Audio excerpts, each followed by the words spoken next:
Sinaksihan mismo ni Pangulong Ferdinand R. Marcos Jr. ang panunumpa ng halos 3,000 gurong nabigyan ng promotion. Nabigyan ng progreso ang karera ng mga guro. Nagkaroon din ng dagdag na allowance at konkretong pinansyal na benepisyo para magpabuti ang kanilang kabuhayan at bilang pagkilala sa kanilang serbisyo. Yan ang ulat ni Gab Villegas.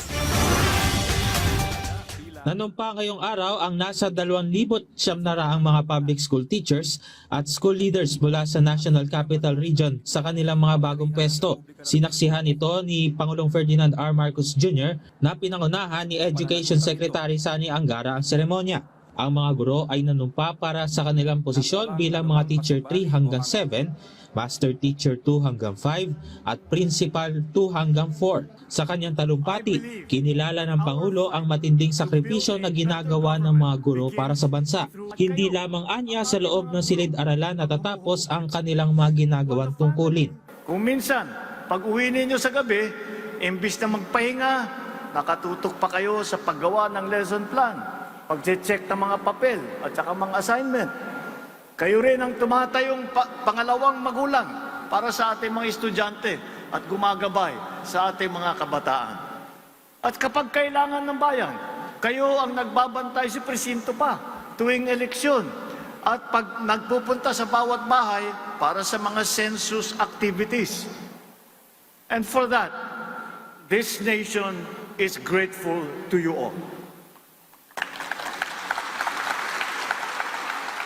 Naniniwala rin ang Pangulo na ang laban para sa pagkakaroon ng mas magandang pamamahala ay nagsisimula sa magandang edukasyon. Hindi lamang ito mareremedyohan ng mga batas at mga polisiya ang paglutas sa mga problema ng bansa. Bagkus ito ay mangangailangan ng disiplina, katapatan at pagmamalasakit.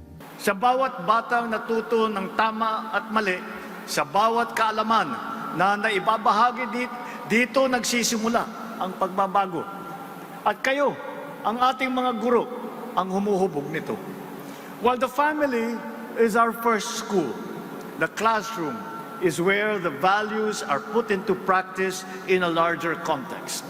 Ngayong taon, aabot sa 1.34 trillion pesos ang budget ng Department of Education ngayong taon o katumbas ng 4% ng Gross Domestic Product o GDP ng bansa. Mas mataas kumpara sa iba pang mga bansa na nagnanais ring pagandahin ang kanilang education system. Tiniyak rin ng administrasyon na ang Service Recognition Incentive para sa mga guro at non-teaching staff noong nakaraang taon ay maibibigay, kung saan naglaan ng pamahalaan ng karagdagang 7 bilyong piso. Para masigurong lahat ng eligible na mga guro ay buong matatanggap ang benepisyo, na-release na rin ang 10,000 piso na teaching allowance para sa school year 2025-2026.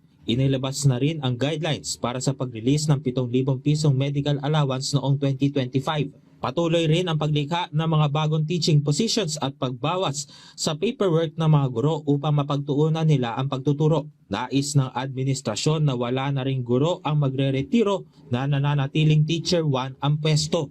Palalawakin rin ng administrasyon ang career path ng mga guro. Sa kabuuan, aabot sa 2,186 na mga guro at principal ang napromote sa pamamagitan ng natural vacancies, habang 729 naman ang napromote sa pamamagitan ng expanded career progression o ECP reclassification.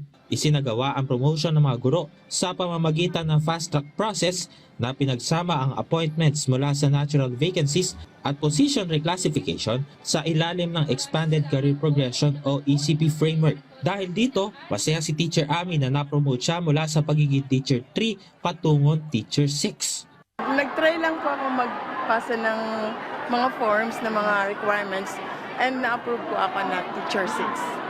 Para kay Education Secretary Sani Angara, ang nasabing promotion ay pagtalima sa kagustuhan ng administrasyon na pabilisin ang matagal nang naantalang career progression sa sektor ng edukasyon.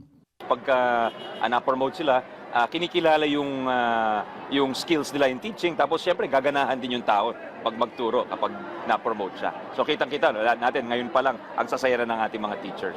Tiniyak rin ng kagawaran na mapopromote pa rin ang mga gurong walang master's o doctorate degree. Siniguro rin ng DepEd na hindi na magkakaroon ng kakulangan ng mga guro sa mga pampublikong paaralan sa susunod na taon. Gab Villegas para sa Pambansang TV sa Bagong Pilipinas.